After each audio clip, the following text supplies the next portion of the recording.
চাঁপাইনবাবগঞ্জে ৩ কোটি টাকা আত্মসাতের অভিযোগে মা ও শিশু কল্যাণ সংস্থা নামের একটি এনজিওর ৫ কর্মকর্তা-কর্মচারীকে আটক করে পুলিশের কাছে সোপর্দ করেছেন গ্রাহকরা।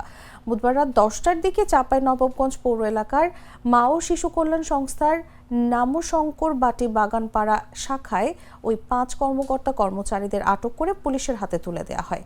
আটক ব্যক্তিরা হলেন মা ও শিশু কল্যাণ সংস্থার বাগানপাড়া শাখার ম্যানেজার মোসাম্মদ শামলা, ক্যাশিয়ার সুমেরা, কর্মী মনোয়ারুল ইসলাম, হালিমা খাতুন ও নাফিসা। গ্রাহকদের অভিযোগের ভিত্তিতে শিশু কল্যাণ সংস্থার ৫ জনকে আটক করা হয়েছে। গ্রাহকদের তালিকা করা হচ্ছে, আইনি ব্যবস্থা প্রক্রিয়াধীন বলে জানিয়েছেন চাঁপাইনবাবগঞ্জ সদর মডেল থানার ওসি মতিউর রহমান। টাকা রেখেছিলাম মা শিশু কল্যাণে ১,৪০,০০০ টাকা। আমার টাকা নিয়ে পালিয়ে গেছে, আমি কি করে চলবো? যখন আমাদের বাড়ি থেকে এসছে, যে এসছে অফিসের মানুষ চিনি না, যে এসছে সে বলেছে যে টাকা যদি হারাইকে নিয়ে পারলে যায় সেটা আমি দায়িত্ব লিনু, আমি দিব। ৪,৮০,০০০ টাকা লেগেছে। বাড়িতে যায় বসে থেকে এ কথা বলে আমার বাড়ির পাশেরই লোক।